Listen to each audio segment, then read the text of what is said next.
Nahmaduhu wa nasta'inuhu wa nastaghfiruh wa na'udzu billahi min shururi anfusina wa min sayyiati a'malina. Man yahdihillahu fala mudilla lahu wa man yudlil fala hadiya lahu.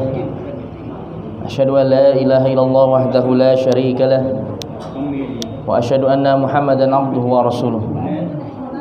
Allahumma salli wa sallim wa barik ala nabiyyina Muhammadin wa ala alihi wa ashabihi wa man tabi'ahum bi ihsanin ila yaumiddin. Amma ba'd. Jamaah sekalian yang saya hormati dan saya muliakan, rahimani wa rahimakumullah.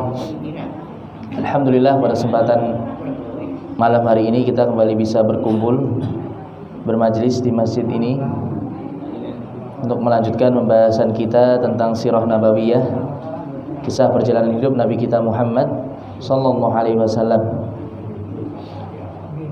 Di mana pada pertemuan sebelumnya kita selesai dari pembahasan peristiwa haditsatul ifk, ya, peristiwa kabar dusta yang menimpa Ummul Mukminin Aisyah radhiyallahu anha, di mana beliau dituduh berzina dengan salah seorang sahabat bernama Safwan bin Mu'attal. Kemarin kita sudah baca kisahnya, di mana Allah Subhanahu wa taala kemudian menurunkan beberapa ayat di dalam Al-Qur'an, dalam surat An-Nur, yang di dalamnya menjelaskan bahwasannya Aisyah radhiyallahu anha terlepas dari segala tuduhan. Beliau bersih dari segala tuduhan. Dan di sini masih ada sedikit lanjutannya, di mana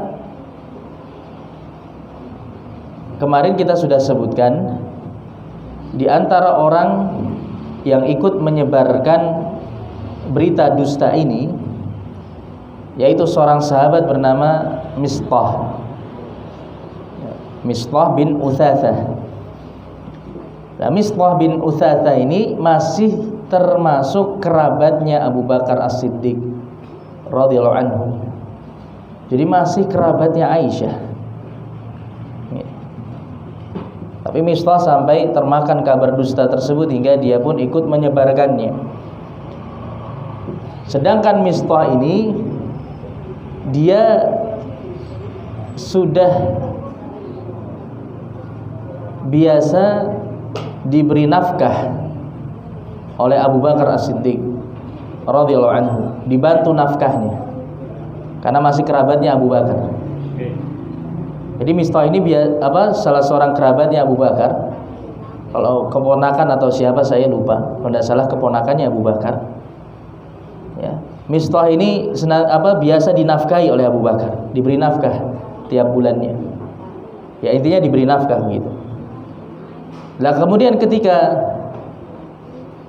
turun ayat-ayat yang menjelaskan bahwasanya Aisyah terlepas dari tuduhan tersebut, maka Abu Bakar pun memutuskan untuk tidak lagi menafkahi Mistah. Ya. Beliau mengatakan, wallahi la unfiqu ala Mistah syai'an abadan ba'da alladhi qala li Aisyah ma. Demi Allah aku tidak akan lagi memberi nafkah kepada Mistah untuk selamanya, karena dia telah ikut menyebarkan berita bohong tentang Aisyah. Ya. Ini tentunya merupakan sesuatu hal yang wajar. Ya. Abu Bakar As-Siddiq mengucapkan seperti ini karena ini kaitannya dengan putri beliau yang tercinta, Aisyah radhiyallahu anha. Jadi Abu Bakar sakit hati ketika mendapati kerabatnya sendiri yang selama ini dia nafkahi justru ikut menyebar berita dusta tentang Aisyah. Tapi kemudian turun firman Allah Subhanahu wa taala menegur Abu Bakar. Ya, menegur sikap Abu Bakar ini. Dan lihat bagaimana nanti sikap Abu Bakar ketika telah turun ketetapan dari Allah Subhanahu wa taala. Dalam surat An-Nur ayat yang ke-22. Jadi masih ayat selanjutnya setelah ayat-ayat yang membahas tentang peristiwa berita dusta tentang Aisyah tadi. Allah Subhanahu wa taala berfirman, ولا يأتل أولو الفضل منكم والسعة أن يؤتوا أولي القربى والمساكين والمهاجرين في سبيل الله وليعفوا وليصفحوا ألا تحبون أن يغفر الله لكم والله غفور رحيم. Dan janganlah orang-orang yang mempunyai kelebihan dan kelapangan, jadi orang-orang yang memiliki kelapangan dalam hal rizki, ya. Dan Abu Bakar As-Siddiq, ya, Abu Bakar As-Siddiq radhiyallahu anhu termasuk sahabat yang Allah lapangkan rizkinya, ya, Allah lapangkan rizkinya. Maka di sini Allah menyatakan, dan janganlah orang-orang mempunyai kelebihan dan kelapangan di antara kamu bersumpah bahwa mereka tidak akan memberi bantuan kepada kaum kerabatnya, ya, kepada karib kerabatnya. Maka ini ayat ini menyinggung Abu Bakar As-Siddiq radhiyallahu anhu, ya, menegur beliau.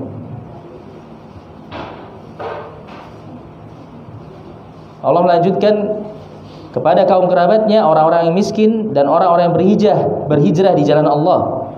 Wal ya'fu wal yasfahu.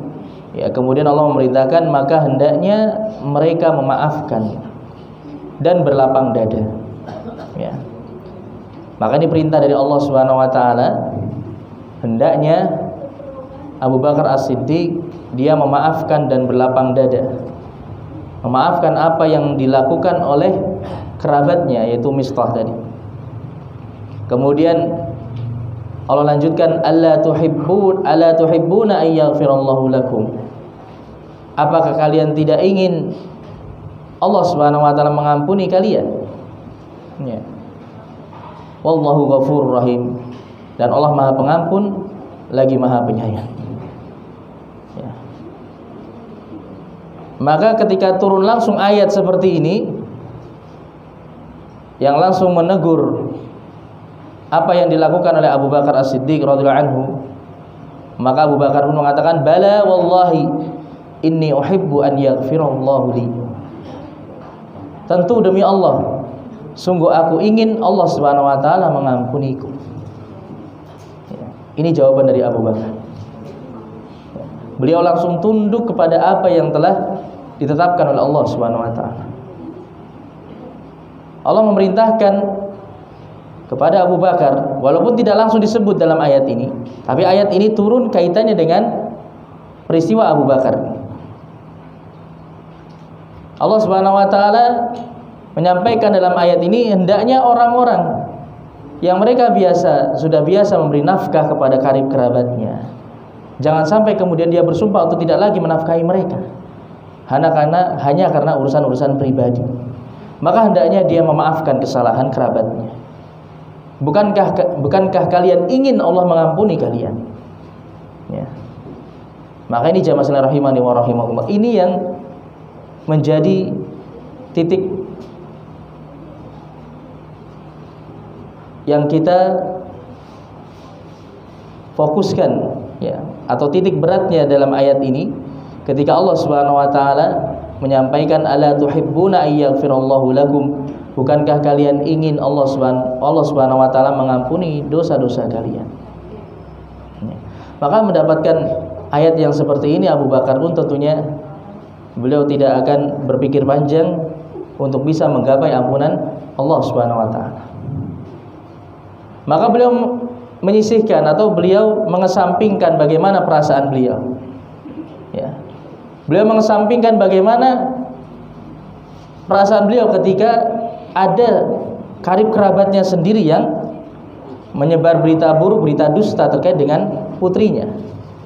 Beliau mengesampingkan bagaimana perasaan beliau, dan beliau berupaya untuk menggapai keridhaan Allah Subhanahu wa taala, menggapai ampunan dari Allah Subhanahu wa taala. Maka ini luar biasa, sikap yang luar biasa dari Abu Bakar As-Siddiq radhiyallahu anhu. Bahkan dalam sebagian riwayat disebutkan ketika ayat ini turun beliau menangis. Ya, beliau menangis dan mengucapkan kalimat tadi, bala wallahi inni uhibbu an yaghfirallahu li. Tentu demi Allah aku ingin Allah mengampuniku. Maka beliau pun setelahnya kembali menafkahi Mistah sebagaimana biasanya. Bahkan beliau mengatakan, aku tidak akan menghentikan nafkah kepadanya untuk selama-lamanya. Ya, maka beliau membatalkan sumpah beliau tadi. Ya. beliau membatalkan sumpah beliau. Beliau kemudian justru berbalik mengatakan bahwasanya beliau tidak akan menghentikan nafkah kepada Mistah selama-lamanya. Maka inilah sikap Abu Bakar As-Siddiq radhiyallahu anhu, sahabat yang paling mulia di antara para sahabat Rasulullah sallallahu alaihi wasallam. Ya, ketika ada sebuah ayat turun yang itu langsung berkaitan dengan diri beliau, maka tentunya beliau pun langsung tunduk kepada apa yang telah ditetapkan oleh Allah Subhanahu wa taala. Maka jamaah sekalian rahimani wa rahimakumullah, di sini kemudian kita akan menyebutkan beberapa faidah-faidah yang sangat-sangat penting untuk kita ketahui dari dua peristiwa yang kita sudah sebutkan sebelumnya, yaitu dari peristiwa perang Bani Mustaliq dan dari peristiwa haditsatul ifk, ya, berita dusta yang menimpa Aisyah radhiyallahu anha.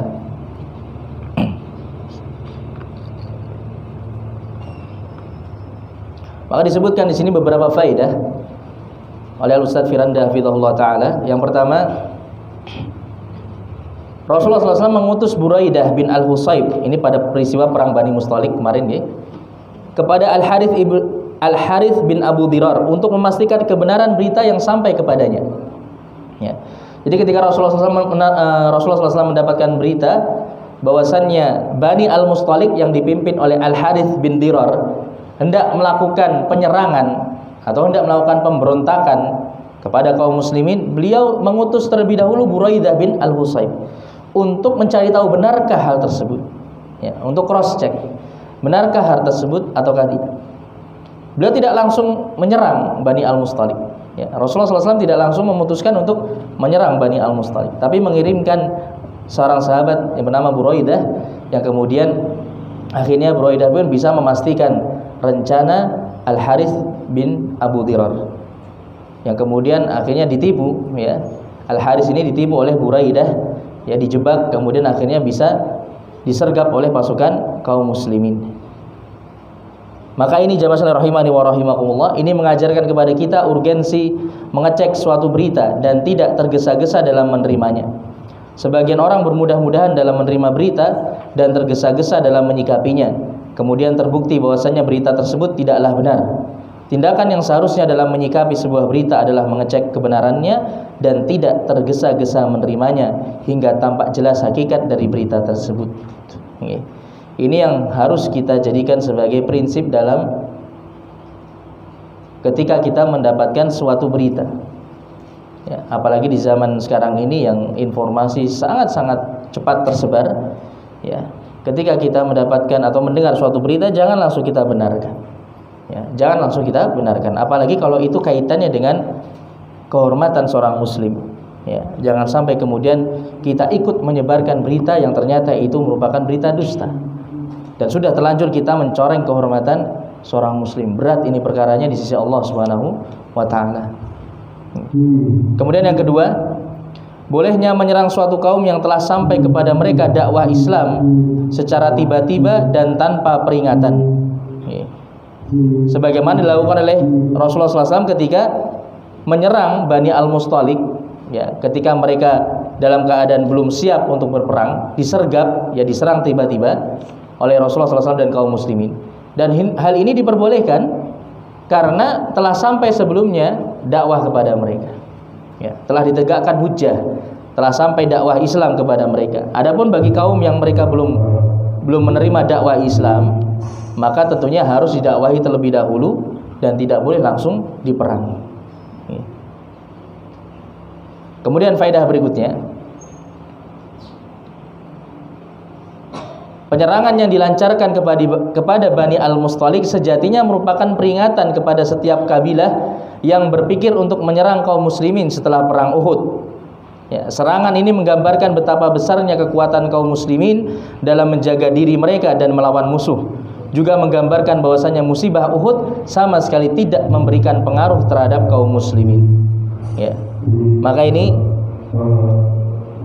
perang Bani Al-Mustaliq kemarin, ya, itu menunjukkan bahwasanya kaum muslimin masih memiliki kekuatan untuk menyerang musuh-musuhnya. Ya, kaum muslimin masih bisa berbicara, istilahnya begitu. Ya, kaum muslimin sama sekali tidak gentar dengan apa yang telah mereka alami dalam perang Uhud. Ya. Dan kaum muslimin masih bisa mempertahankan wilayah-wilayah kekuasaan mereka. Jadi ini semakin menunjukkan kepada musuh-musuh Islam ketika itu bahwasanya kaum muslimin masih memiliki kekuatan yang sangat-sangat kuat. Ya. Kemudian jamaah sekalian rahimani wa rahimakumullah, faidah berikutnya. Ini faidah yang sangat-sangat bagus beliau sebutkan di sini. Kaitannya dengan peristiwa hampir terjadinya perkelahian antara orang-orang Ansor dan orang-orang Muhajirin. Ketika kaum Ansor dan Muhajirin berselisih, masing-masing mereka berseru, "Ya lal Ansor." Ya, orang-orang Ansor mengatakan, "Ya lal Ansor," wahai orang-orang Ansor.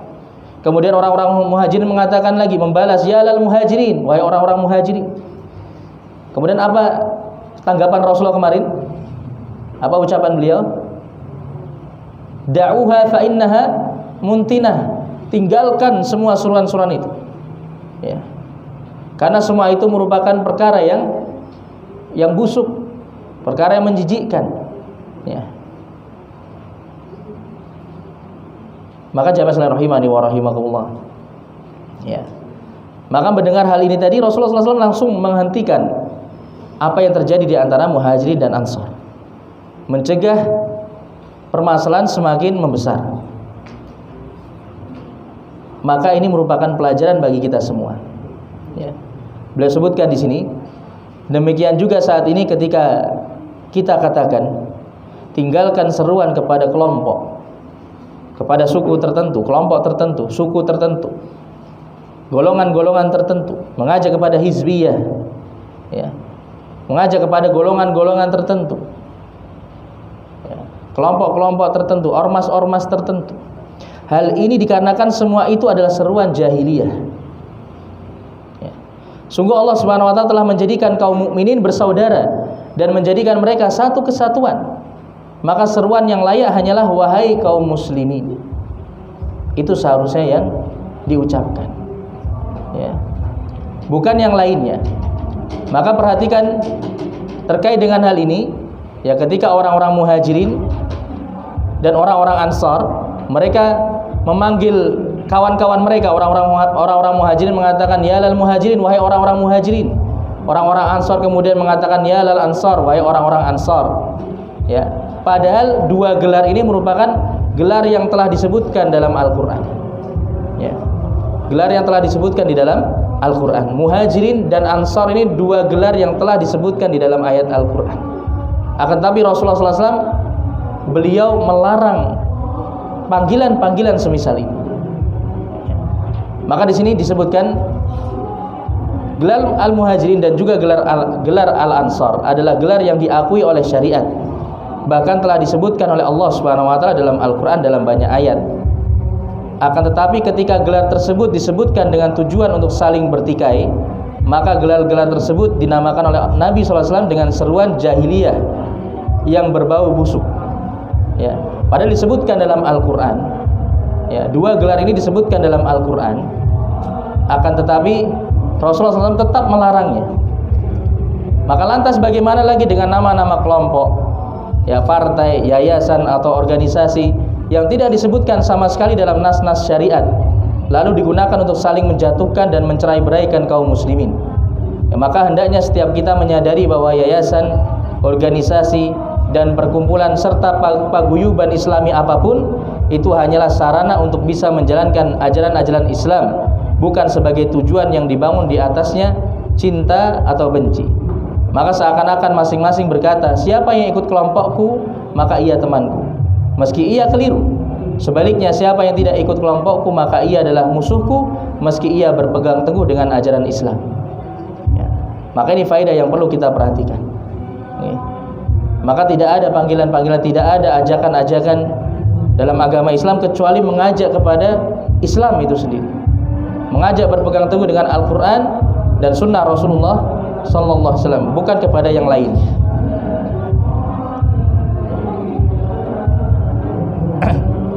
Saya sebelumnya tidak tahu kalau ada acara seperti ini. Kalau seandainya saya tahu sebelumnya, mungkin kita liburkan dulu. Nah, jelas saya nggak bisa konsentrasi sebetulnya.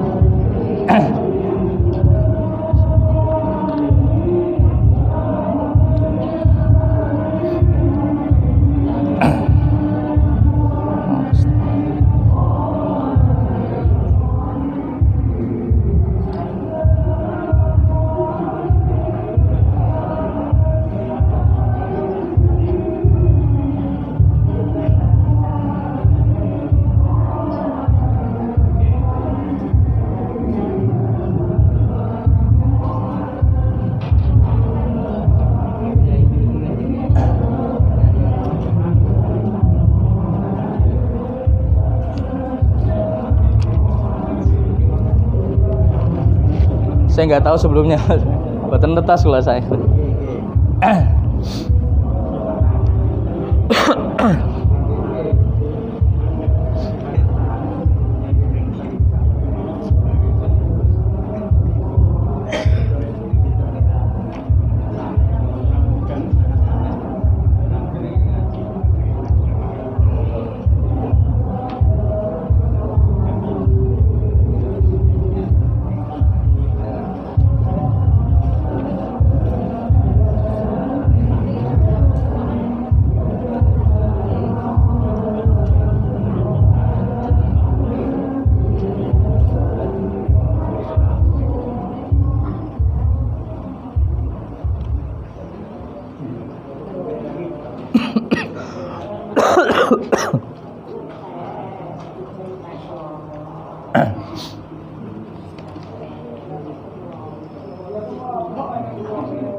Ya, kita lanjutkan.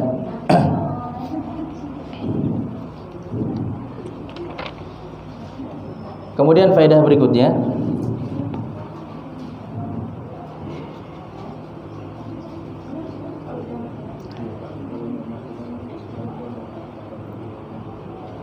kaitannya dengan pemimpin para munafik yang kita ketahui namanya itu Abdullah bin Ubay bin Salul, di mana Rasulullah SAW membiarkan kemungkaran yang diucapkan oleh Abdullah bin Ubay bin Salul dan menolak permintaan Umar radhiyallahu anhu untuk membunuhnya.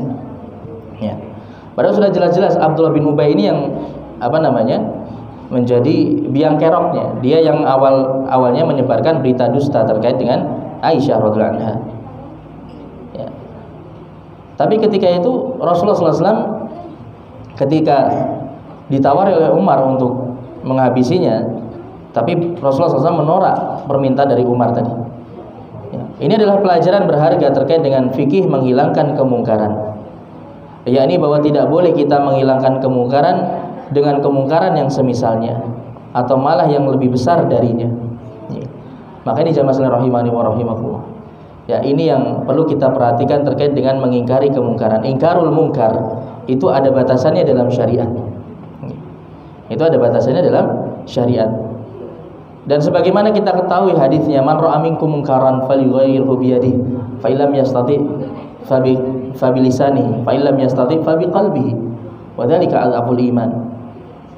Barang siapa di antara kalian yang melihat kemungkaran, maka ingkarilah. Artinya berupayalah untuk merubahnya dengan tangannya kalau dia mampu. Kalau tidak mampu maka dengan lisannya. Kalau tidak mampu maka cukup dengan dia ingkari dengan hatinya. Ya, hatinya mengingkari bahwasanya, hatinya meyakini bahwasanya itu kemungkaran. Ya. Nah, di sini dijelaskan oleh para ulama, kemampuan yang dimaksudkan dalam hadis ini itu kemampuan yang ditinjau dalam syariat, yang ditetapkan dalam syariat, bukan kemampuan fisik, bukan kemampuan yang bersifat kauniyah. Ya, tapi al-istita'ah asy-syar'iyyah. Ya. Ini yang harus kita perhatikan. Jadi terkadang begini, ketika ada suatu kemungkaran terjadi di depan kita, misalnya di desa kita ada orang yang mabuk-mabukan. Ya. sedangkan dia orang yang pintar bela diri misalnya. Dia orang yang bisa bela diri. Kalau dia ingkari, bisa saja, maksudnya dia dia datangi orang-orang yang mabuk-mabukan tadi, kemudian dia pukuli satu persatu, ya, dan tidak ada satupun yang bisa mengalahkannya. Bisa saja dia lakukan seperti itu, ya. Tapi apakah ini yang dimaksudkan kemampuan dalam hadis tersebut? Bukan, jamaah. Ya. Yang dimaksudkan al-istita'ah, kemampuan dalam hadis ini adalah al-istita'ah asy-syar'iyyah. Apa itu al-istita'ah asy-syar'iyyah? Yaitu mengingkari suatu kemungkaran dan tidak muncul kemungkaran yang lebih besar. Itulah al-istita'ah asy-syar'iyyah. Ketika kita berupaya untuk merubah kemungkaran atau menghilangkan kemungkaran, jangan sampai timbul kemungkaran yang lebih besar, ya. Paling tidak kemungkarannya tadi bisa berkurang. Kalau tidak mungkin dihilangkan seluruhnya, tapi berkurang kemungkaran tersebut. Itulah al-istita'ah syar'iyyah yang dimaksudkan. Begitu. Jadi ketika tadi yang saya contohkan tadi dilakukan, justru kemungkaran yang lebih besar yang akan terjadi. Orang yang mabuk-mabukan tadi nggak mungkin mereka bertaubat, ya. Kalau kemudian didatangi langsung dihantam, ya, langsung dikatakan dikatakan orang-orang fasik, kemudian kalian ahli neraka, dipukuli satu persatu, mereka nggak akan bertaubat. Justru mereka akan dendam nantinya, ya. Orang yang mukuli dia tadi mungkin akan didatangi, rombongan mereka akan datangi orang tadi, kemudian orang tadi bisa saja dibunuh misalnya. Ini kemungkaran yang lebih besar yang terjadi, ya. Dan mereka setelah itu kembali mabuk-mabukan. Mereka tidak meninggalkan apa yang mereka lakukan. Kemaksiatan yang dilakukan tetap berjalan, ya. Ini bukan al-istita'ah yang dimaksudkan dalam hadis ini, ya. Ini banyak yang tidak dipahami oleh kaum muslimin, ya. Jadi yang dimaksudkan istita'ah dalam hadis ini adalah istita'ah yang itu ditetapkan dalam syariat. Oleh karena itu, yang berhak mengingkari kemungkaran itu hanya orang-orang yang memiliki wewenang dalam wilayah tersebut, ya.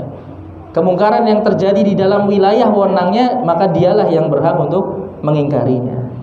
Jadi kalau misalnya terjadi seperti contoh tadi, maka yang berhak adalah pemerintah setempat, ya, misalnya Pak RT atau Pak RW atau Pak Lurah, ya, atau aparat kepolisian. Gitu, kita tinggal lapor, ya. Kalau itu meresahkan, kita tinggal lapor kepada pemerintah setempat, kepada pihak yang berwajib, ya. Jangan kita main hakim sendiri. Dalam Islam itu tidak ada main hakim sendiri, ya. Ini jamaah rahimani wa rahimakumullah. Ini yang perlu kita perhatikan, ya. Ataupun kita ingkari dengan lisan kita, ya, kita datangi, kemudian langsung kita cela, langsung kita kata-katai kasar, ya, langsung kita ucapkan omongan-omongan yang kasar, atau mungkin langsung kita dakwahi gitu, ya, langsung kita dakwahi, sedangkan tidak ada orang yang mendengarkan ucapan kita. Maksudnya kita bukan dikenal orang yang didengar ucapannya, ya, bukan termasuk orang yang didengar ucapannya di tengah-tengah masyarakat misalnya. Mungkin dia pendatang baru misalnya, dia baru sehari di situ, kemudian langsung mendakwai orang-orang yang mabuk-mabukan di tempat tersebut, ya. Walaupun ini bisa dia lakukan, ini mampu dia lakukan, cuman kemungkinan besar kemungkaran tersebut tidak berkurang, malah justru bertambah, ya. Makanya ini perlu pertimbangan ketika mengingkari kemungkaran, jemaah. Enggak hanya sekedar hantam kromo, ya. Enggak hanya sekedar semangat. Ini yang harus kita perhatikan. Maka ini yang harus kita perhatikan terkait dengan mengingkari kemungkaran. Lihat di sini bagaimana Rasulullah SAW, beliau menolak permintaan Umar, ya. Beliau juga menolak permintaan kemarin kita sebutkan Sa'ad bin Mu'ad, ya, pemimpinnya suku Aus, ya, yang juga menawarkan untuk membunuh Abdullah bin Ubay ini. Tapi Rasulullah menolak semua permintaan dari sahabat tadi. Kenapa? Karena ketika itu Abdullah bin Ubay dikenal dia bagian dari kaum muslimin, ya. Orang-orang di luar Islam taunya Abdullah bin Ubay ini seorang muslim, sahabatnya Rasulullah. Makanya ketika dilakukan seperti itu, nanti akan kemungkaran yang lebih besar yang akan terjadi, ya. Makanya di sini disebutkan ketika Rasulullah SAW menolak permintaan Umar tadi dan juga permintaan para sahabat yang lainnya, Rasulullah mengatakan da'hu la yatahaddatsun nas anna Muhammadan yaqtulu ashabahu. Biarkan dia, jangan sampai orang-orang menyangka bahwasanya Muhammad membunuh sahabatnya sendiri. Ya. Lihat bagaimana pandangan Rasulullah jauh ke depan. Ya. Beliau memikirkan bagaimana akibatnya nanti kalau dilakukan seperti itu. Ya, maka akhirnya keputusan beliau ini sangatlah tepat. Ya. Keputusan beliau ini sangatlah tepat. Karena itu bisa meredam kemungkaran yang jauh lebih besar terjadi di tengah-tengah kaum muslimin. Maka ini diantara faedah yang lainnya dari peristiwa-peristiwa yang kita sebutkan sebelumnya. Kemudian jamaah sekalian rahimani wa rahimakumullah, ucapan Rasulullah tadi juga memberikan pelajaran kepada kita, mengajarkan kepada kita untuk menjaga citra Islam agar jangan sampai ia tercemar atau disalahpahami oleh orang-orang non-muslim. Jadi walaupun tadi sebenarnya tawaran dari Umar tadi sebenarnya kalau dipandang secara syariat hukum asalnya boleh seperti itu, karena pelanggaran Abdullah bin Ubay ini sudah berulang kali, ya, dan dia benar-benar membahayakan kaum muslimin, benar-benar membuat permasalahan di tengah-tengah kaum muslimin. Sudah tidak hanya sekali dua kali, ya.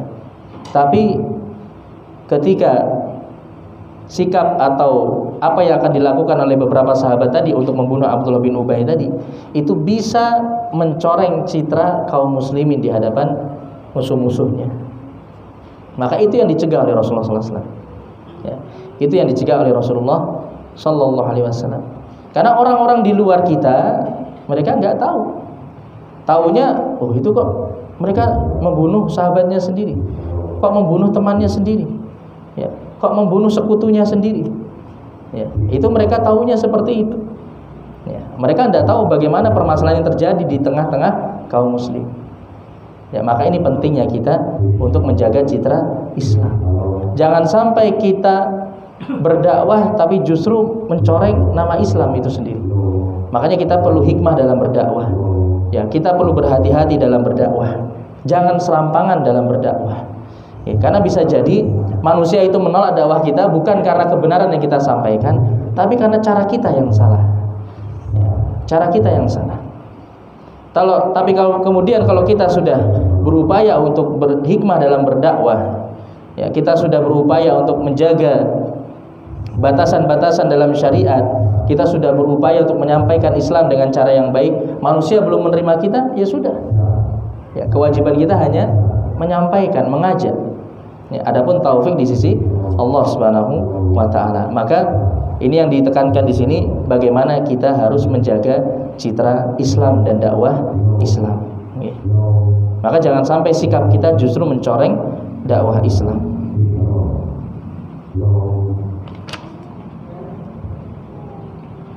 Kemudian jamaah sekalian rahimani wa rahimakumullah, faidah berikutnya kaitannya dengan peristiwa ketika Sofwan, ya, sahabat Sofwan radhiyallahu anhu mendapati Aisyah sendirian. Ya, kemarin kita sebutkan di awal peristiwa haditsatul ifk. Maka kita dapati bagaimana sikap sahabat Sofwan yang benar-benar beliau cerdas dan beliau benar-benar menjaga batasan dengan lawan jenis.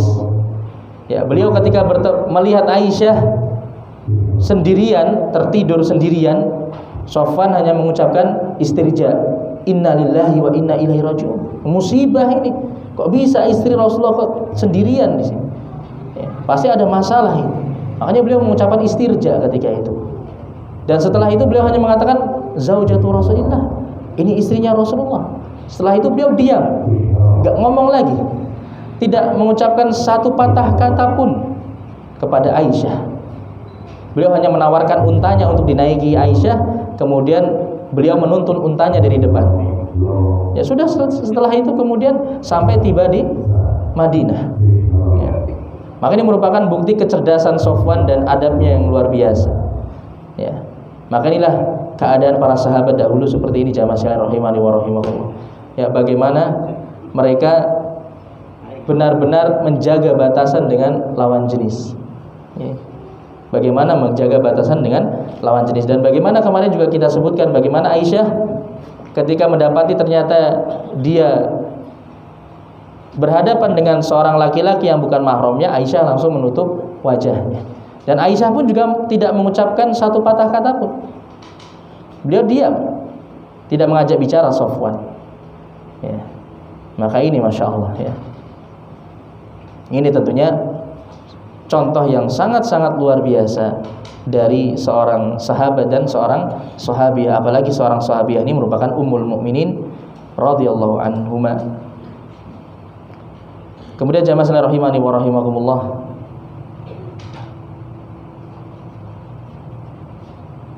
di sini juga disebutkan faedah.